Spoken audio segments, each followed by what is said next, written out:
Bismillahirrahmanirrahim. Assalamualaikum warahmatullahi wabarakatuh. Alhamdulillahirabbil alamin. Wassalatu wassalamu ala al-mab'uts rahmatan lil alamin. Nabiyina Muhammad wa ala alihi wa sahbihi wa man tabi'ahum bi ihsanin ila yaumiddin, amma ba'd.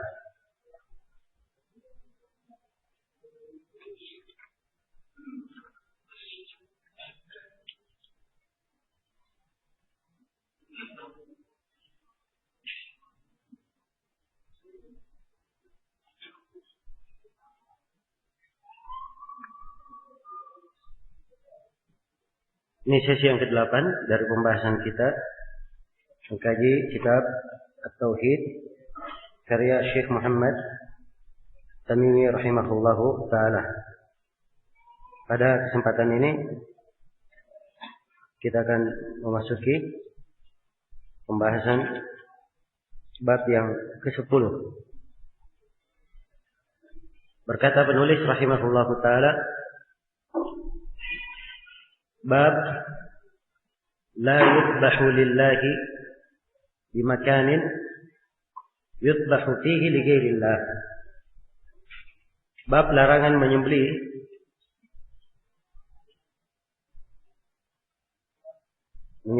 untuk Allah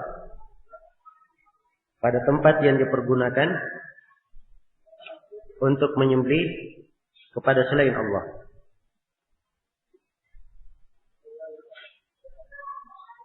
Ya. Bab ini berkaitan dengan bab sebelumnya, di mana di bab sebelumnya diterangkan hukum menyembelih untuk selain Allah. Dan telah kita terangkan bahwa menyembelih untuk selain Allah dalam rangka ibadah, pengagungan dan pembesaran itu adalah syirik akbar. Dan di dalam bab ini penulis rahimahullahu ta'ala menjelaskan tentang hukum menyembelih. Dia sembelih untuk Allah, tapi di tempat ini digunakan untuk menyembelih kepada selain Allah. Di tempat-tempat yang dilakukan di dalamnya kesyirikan, kemaksiatan, apakah boleh menyembelih untuk Allah di tempat itu? Ya, di dalam bab ini penulis menjelaskan ketidakbolehannya sebagai suatu pembahasan di dalam tauhid untuk menutup segala pintu yang bisa mengantar kepada kesyirikan.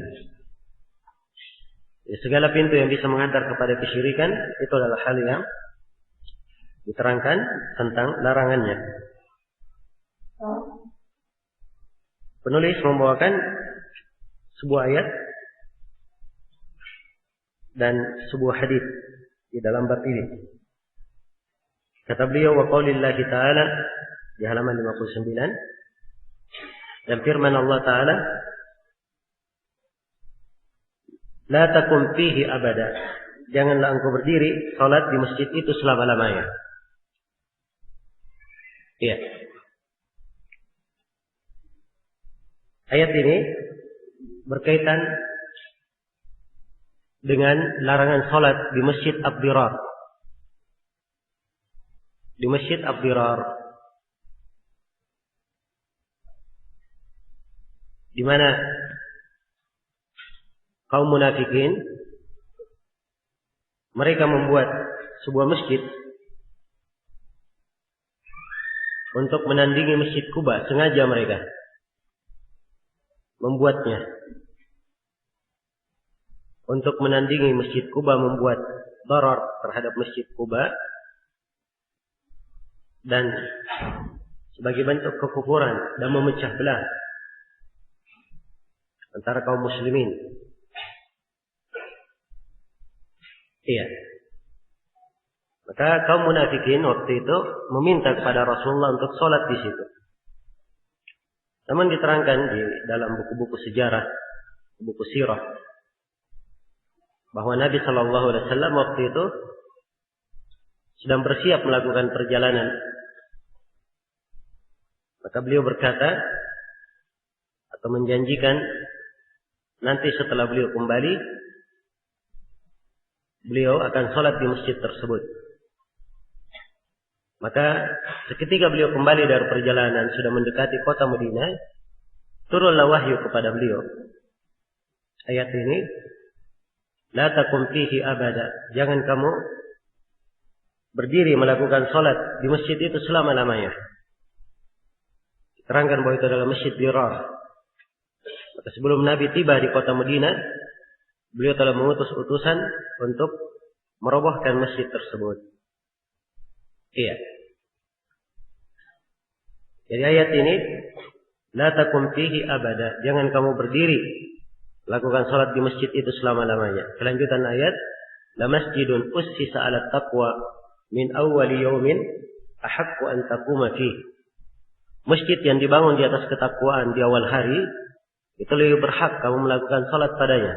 Maksudnya Masjid Quba yang dibangun di atas ketakwaan dari awal kali berdirinya, itu lebih pantas, lebih layak untuk Nabi Sallallahu Alaihi Wasallam melakukan salat di dalamnya. Kemudian Allah puji orang-orang yang berada di Masjid Quba itu. Fihi rijalun yuhibbuna ayyatatahharu. Di dalam masjid itu ada sekelompok lelaki, mereka cinta untuk bersuci. Iya. Wallahu yuhibbul mutahhirin. Dan Allah mencintai orang-orang yang bersuci. Maka mensucikan dirinya dari najis atau mensucikan dirinya dari penyakit-penyakit hati berupa kesyirikan, hasad, dengki maupun yang lainnya. Baik. Jadi kandungan dari ayat ini terdapat di dalamnya larangan lakukan salat di masjid Dirar. Di mana masjid ini dilakukan di dalamnya kemaksiatan. Ke masjid yang memang didirikan untuk berbuat maksiat oleh orang-orang itu, memecah belah kaum muslimin. Iya. Nabi dilarang melakukan salat di situ. Jadi kalau masjid saja dilakukan di dalamnya maksiat, dilarang melakukan salat di situ, padahal masjid asalnya tempat melakukan ibadah, maka demikian pula semua tempat yang dilakukan di dalamnya kesyirikan, kemaksiatan, tidak boleh seorang melakukan ibadah di situ. Iya. Kalau tempat pernah ada yang menyembelih untuk selain Allah di situ, diperbuat kesyirikan di situ, maka tidak boleh seseorang menyembelih di tempat yang dibuat kesyirikan tersebut. Jelas ya? Ini maksud penulis rahimahullah dengan membawakan ayat ini. Jadi sekali lagi, kesesuaian ayat ini dengan kandungan bab, ya, penulis ingin menjelaskan bahwa dilarangnya salat di Masjid Quba, dilarangnya salat di Masjid Dirar yang dibangun oleh kaum munafikin itu, karena masjid itu dibangun untuk berbuat maksiat kepada Allah, memerangi Allah dan Rasulnya, memecah belah kaum muslimin. Dilarang salat di situ, padahal itu masjid, dilakukan padanya ibadah. Maka demikian pula dikiaskan pada seluruh tempat yang dilakukan penyembelihan di situ untuk selain Allah. Tidak boleh pula dilakukan salat di dalamnya. Iya. Nah itu kesimpulan dari ayat yang pertama, larangan untuk melakukan salat di Masjid Dirar. Yang kedua, dikiaskan pula darinya larangan menyembelih di tempat-tempat yang dilakukan penyembelihan untuk selain Allah di tempat itu. Dilakukan kesyirikan di situ. Kemudian yang kedua, di dalam ayat ini juga menunjukkan disunnahkannya seseorang itu salat berjamaah di tengah orang-orang yang salih. Ya, sebab dipuji orang-orang yang salat di Quba itu. Dan terdapat di dalam ayat ini juga ya, penjelasan kecintaan Allah Subhanahu wa taala kepada makhluknya yang mendekatkan diri kepadanya. Karena Allah firman, wallahu yuhibbul mutahhirin. Allah mencintai orang-orang yang mensucikan dirinya.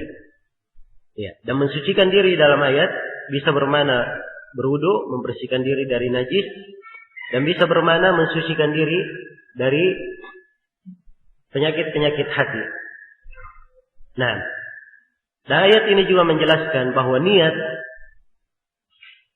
itu mempengaruhi kondisi dan keadaan suatu tempat. Kapan diniatkan padanya kejelekan, maka akan memberikan pengaruh padanya.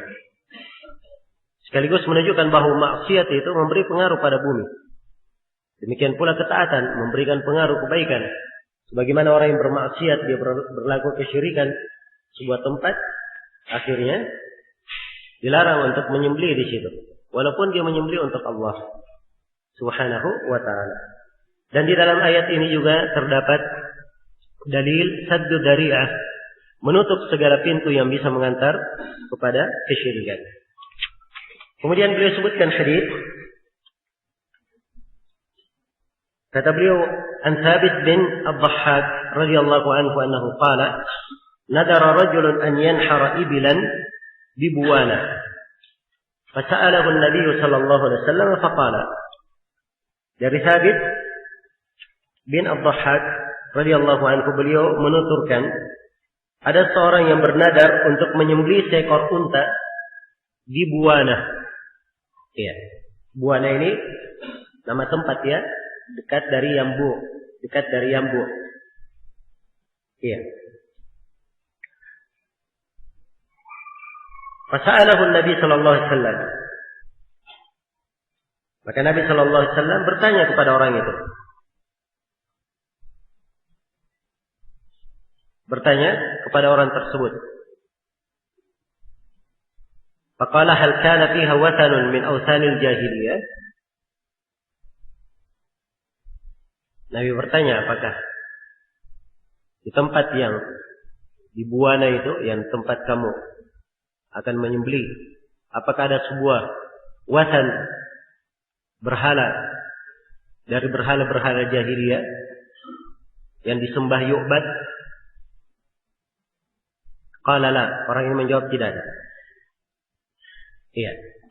Terdapat bahwa seorang alim itu, kalau dia ditanya dengan sebuah pertanyaan dan pertanyaannya tidak jelas, dia bertanya kembali kepada si penanya untuk memperjelas pertanyaannya. Orang ini bertanya kepada Nabi, hukum menyembelih unta di Buwana sebagai penunaian nadar. Iya. Maka Nabi tidak tahu Buwana itu bagaimana keadaannya. Beliau pun meminta rincian kepada si penanya dengan bertanya kembali kepada penanya, apakah di situ ada wathan, ada berhala dari berhala jahiliyah yang diibadahi, yang disembah? Ya, sudah kita terangkan kemarin ya, perbedaan wathan dengan apa? Sonam. Apa bedanya? Kalau sonam apa? Sonam itu berhala di atas bentuk. Berbentuk dia. Berbentuk manusia kah? Berbentuk hewan kah? Bintang, bulan. Ada bentuknya. Kalau wathan dia berhala juga, tapi tanpa bentuk. Seperti kuburan. Iya. Seperti kuburan. Tempat-tempat yang dikeramatkan. Dan semisal dengan itu. Disebut wathan. Baik. Jadi Nabi memperjelas, apakah ada wathan di situ dari tempat-tempat yang diibadahi, berhala-berhala yang diibadahi? Orang tersebut menjawab, la. Ya, qalu la. Orang ini dan para sahabat yang lain menjawab tidak ada.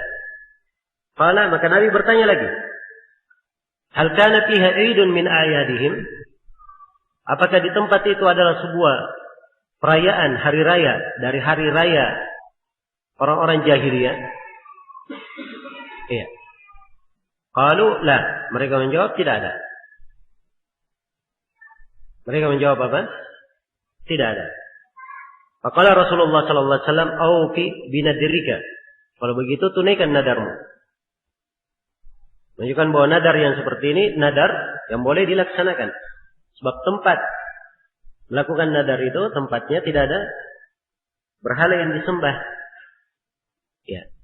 Dan di tempat yang dilakukan nadar tersebut bukan sebagai tempat yang biasa dilaksanakan perayaan hari raya orang-orang jahiliyah atau orang-orang kafir.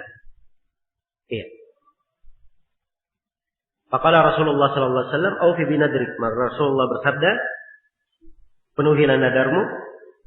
Fainahu la wafa'a li nadrin fi ma'siyatillah wala fima la yamliku ibnu Adam. Kata beliau, sungguhnya tidak ada kewajiban memenuhi nadar pada hal-hal yang bersifat kemaksiatan kepada Allah. Dan juga tidak ada kewajiban memenuhi nadar pada sesuatu yang tidak dimiliki. Ya, oleh anak Adam. Maksudnya di luar kesanggupan anak Adam. Rawahu Abu Daud wa isnaduhu ala syartihima. Ini hadis sahih ya. Dan ini hadis yang agung sekali. Dibawakan di sini oleh penulis rahimahullahu taala. Beliau ingin menegaskan bahwa dilarang menyembelih di tempat yang dilakukan penyembelihan untuk selain Allah di tempat itu. Dan dilarang menyembelih di tempat yang ada hari raya dari hari raya orang-orang jahiliyah di situ. Ya kalau misalnya ada sebuah tempat, biasanya pelaku kesyirikan mengadakan pestanya di situ hari rayanya, walaupun mereka tidak menyembelih, tapi karena ada hari raya mereka di situ dilakukan, maka tidak boleh dia menyembelih di situ. Walaupun dia menyembelih untuk Allah. Jelas ya? Ada sebuah tempat biasanya orang-orang berbuat kesyirikan menyembelih di tempat itu. Iya. Untuk kesyirikan. Maka seorang muslim tidak boleh ke situ. Dia datang menyembelih. Iya. Dengan menyebut nama Allah bismillah kemudian dia sembelih. Tidak boleh. Jelas ya? Ini dilarang. Baik. Jadi tersimpul dari sini. Dari bab ini dan bab sebelumnya hukum-hukum. Jadi kalau misalnya ada yang bertanya, pertanyaannya umum. Apa hukum menyembelih? Iya. Apa hukum menyembelih di kuburan? Apa hukumnya? Syirik atau bukan? Ya, sini dirinci ya.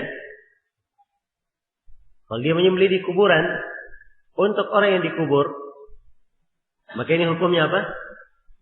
Syirik akbar, karena dia menyembelih untuk selain Allah. Tapi kalau dia menyembelih untuk Allah dengan baca bismillah untuk Allah, tapi dia sembelih kubur, maka di sini perbuatannya apa? Perbuatannya bid'ah. Ya, sebab kenapa dia menyembelih di mana? Di kuburan. Kenapa tidak menyembelih tempat lain? Jelas ya? Kalau dia ada keyakinan meyakini sebab di situ sebagai sebab, maka ini bisa masuk ke dalam syirik. Iya, jelas ya? Baik. Dan ini rincian global. Sekali lagi rincian global. Dan guru kami Syekh Shalal Fauzan mengingatkan di sini. Kata beliau kalau ada seorang ditanya apa hukum menyembelih di kuburan, dia jangan merinci jawaban kepada orang umum.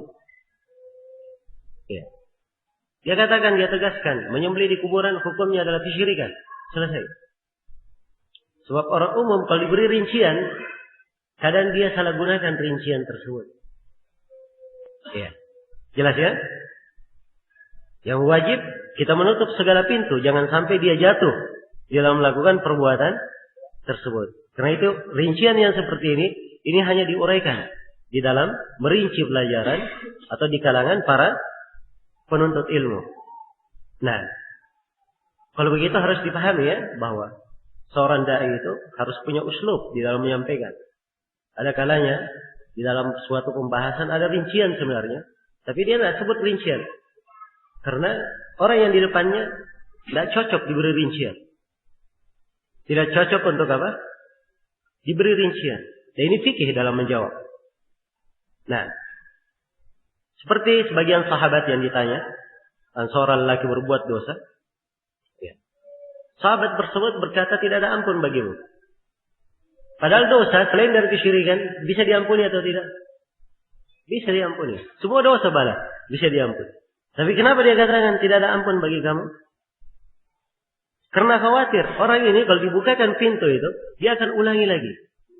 Dia akan mengulangi lagi. Iya. Jelas ya? Baik. Jadi ini perlu diperhatikan dalam menimbang kemaslahatan. Ya, dan itulah fatwa-fatwa para ulama kita dibangun di atas hal yang seperti ini. Kadang di dalam permasalahan ada rincian. Iya, ada rincian. Tapi mereka sengaja tidak merinci. Untuk menutup pintu. Untuk menutup pintu. Nah, seperti belakangan ini ada sebagian dari ulama kita yang memberi fatwa. Ya. Ini disebarkan oleh sebagian orang yang jahil. Tidak mengerti kandungan dari fatwa. Seorang alim itu kalau berfatwa bagaimana? Apa maksudnya? Ditanya tentang mendirikan jam'iyah. Iya. Diartikan ormas atau kalau diartikan yayasan silahkan. Boleh. Syekh memberi jawaban. Beliau berkata, saya melihat bahwa pada hal tersebut bisa menimbulkan perpecahan. Ya. Dan beliau menganjurkan untuk meninggalkannya. Ini namanya fatwa umum. Menutup pintu. Saddu dari'ah. Ya. Bukan artinya tidak ada rincian di dalamnya. Karena syekh yang memberi fatwa tersebut di tempat lain merinci. Ya. Maka harus diketahui seorang alim itu berfatwa bagaimana bentuknya. Dan ini dari fikih. Walaupun orang-orang jahil tidak mengerti yang seperti ini. Ya. Hanya belajar 1, 2 ayat misalnya. Kadang sebagiannya hafal banyak ayat Al-Quran. Tapi tidak paham apa yang dia hafal. Ada yang hafal hadits, tidak paham apa yang dia hafal dari hadits tersebut. Dan ini termasuk musibah di masa ini. Nah, karena itu kata Syekhul Islam Ibn Taimiyah rahimahullah, "Laisa al-akilu alladhi ya'lamu syarra min al-khair. Innamal akilu alladhi ya'lam khairal khairaini wa syarra syarraini." Orang yang berakal itu bukan orang yang pandai membedakan ini baik, ini buruk. Iya. Ini tingkatan penuntut ilmu pemula, tingkatannya di situ. Dia tahu ini boleh, ini tidak boleh, ini baik, ini tidak baik. Tapi oleh Syekhul Islam Ibn Taimiyah belum cukup dikatakan dia seorang yang berakal di tingkatan itu. Orang yang berakal kata beliau, orang yang pandai memilih yang terbaik dari dua yang baik. Orang yang mengetahui yang terjelek dari dua yang jelek. Nah, itu baru orang yang punya ilmu. Orang yang punya akal. Jelas ya? Baik. Dan ini kaidah umum, sengaja saya sebutkan di sini. Karena kita di masa ini diuji dengan beberapa golongan manusia. Ada orang-orang jahil bicara tentang agama tanpa ilmu. Ada orang-orang jahil bicara tentang agama, dia bawakan ayat-ayat, dia bawakan hadis-hadis, tapi hakikatnya jahil. Kadang hafal Al-Quran, kadang hafal hadis, tapi tidak paham apa yang dia hafal. Dan ini musibah yang lain. Dan ini kadang musibahnya lebih besar daripada orang yang jahil bicara tanpa ilmu. Sebab orang yang bicara tanpa ilmu, banyak orang akan meninggalkannya. Tapi ini dia poles dengan ayat-ayat, dia poles dengan hadis. Tapi hakikatnya kebenaran tidak seperti yang mereka pahami. Iya. Dan ini jenis yang seperti ini termasuk musibah di masa ini. Dan banyak diingatkan oleh para ulama kita tentang bahaya mereka. Iya. Baik. Kemudian di dalam hadis ini juga terdapat di dalamnya penjelasan. Ini hadis yang agung ya. Sekali lagi hadis yang agung. Iya. Terdapat di dalamnya larangan tasyabbuh dengan orang-orang kafir. Menyerupai orang-orang kafir di dalam ibadah mereka, di dalam hari raya mereka. Iya. Walaupun dia tidak bermaksud bertasyabbuh. Tidak bermaksud. Ya. Karena itu kalau misalnya di sebuah tempat dilakukan ibadah kepada selain Allah, dilakukan kesyirikan di tempat itu, seorang tidak boleh datang ke tempat itu melakukan apa? Ibadah kepada Allah. Ya, karena itu juga di hari raya, ya, para ulama melarang membuat kegiatan aktivitas yang memperamai hari raya orang-orang kafir. Iya. Seperti yang kadang kita saksikan ya, di malam tahun baru orang-orang kafir, pergantian tahun Masehi, ya. Justru yang banyak meramaikan dari kaum muslimin. Dan ini keliru. Hal yang seperti ini. Iya. Bahkan para ulama menyebutkan, kalau misalnya ada sebuah perahu, iya, perahu ini mengantar orang-orang kafir yang pergi merayakan hari rayanya, tidak boleh seorang muslim ikut di perahu itu. Iya. Dan juga para ulama menyebutkan bahwa berjualan di hari raya orang-orang kafir yang mana dengan jualan tersebut membantu mereka melaksanakan hari rayanya, itu tidak diperbolehkan. Tidak diperbolehkan. Sebab ini dari bentuk apa? Bentuk menyerupai orang-orang kafir. Dan ingat, hadis-hadis yang telah kita baca banyak sekali makna ini. Dan Rasulullah telah menegaskan, man tashabbaha biqaumin fahuwa minhum. Siapa yang menyerupai satu kaum, maka ia termasuk dari kaum tersebut. Iya. Dan hadis ini juga menjelaskan bahwa menyembelih di tempat yang kaum musyrikin menyembelih di situ dan menjadikannya sebagai tempat hari raya, itu adalah sebuah kemaksiatan. Tidak boleh dilakukan. Ya, dan hadis ini juga menjelaskan bahwa memenuhi nadar itu hanya diperbolehkan kalau tidak ada maksiat di dalamnya. Dan juga hadis ini sekaligus menjelaskan bahwa bernadar di tempat tertentu sepanjang tidak ada kemaksiatan di dalamnya itu adalah hal yang diperbolehkan. Dan juga hadis ini menjelaskan kaidah di dalam nadar. Bahwa nadar itu tidak boleh dalam hal yang sifatnya maksiat. Dan nadar itu tidak boleh dalam hal yang sifatnya apa? Di luar kemampuan seseorang. Ya, di luar kemampuan bisa bermakna dia tidak memiliki. Ya. Misalnya dia bernadar, saya bernadar akan membebaskan seorang budak. Dia tidak bisa menemukan budak di masa ini. Ini di luar apa? Kepemilikannya. Walaupun misalnya dia punya harta bisa membeli, tapi karena tidak ada, maka ini di luar kemampuan. Ya. Atau misalnya dia bernadar, saya akan terbang di udara. Ya. Ini dari hal yang apa? Dia tidak mampu. Baik. Dan nadar itu banyak bentuknya ya, banyak bentuknya. Nah ini pembahasan bentuk-bentuk nadar lebih identik di pembahasan fikih. Ya. Karena itu kita tidak uraikan di sini. Kita hanya sebatas menerangkan bahwa nadar yang merupakan ketaatan kepada Allah dan nadar tersebut di tempat yang tidak ada kemaksiatan di dalamnya, bukan hari raya orang kafir, ini diperbolehkan untuk dipenuhi nadarnya. Jelas ya? Adapun nadar di luar kemampuan, nadar yang di tempat orang-orang kafir, itu adalah hal yang tidak diperbolehkan. Baik.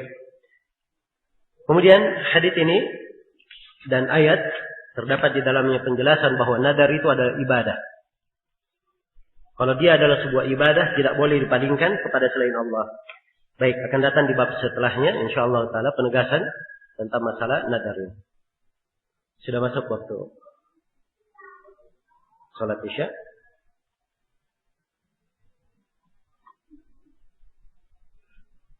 Ya, insyaallah taala kita sambung nanti setelah salat.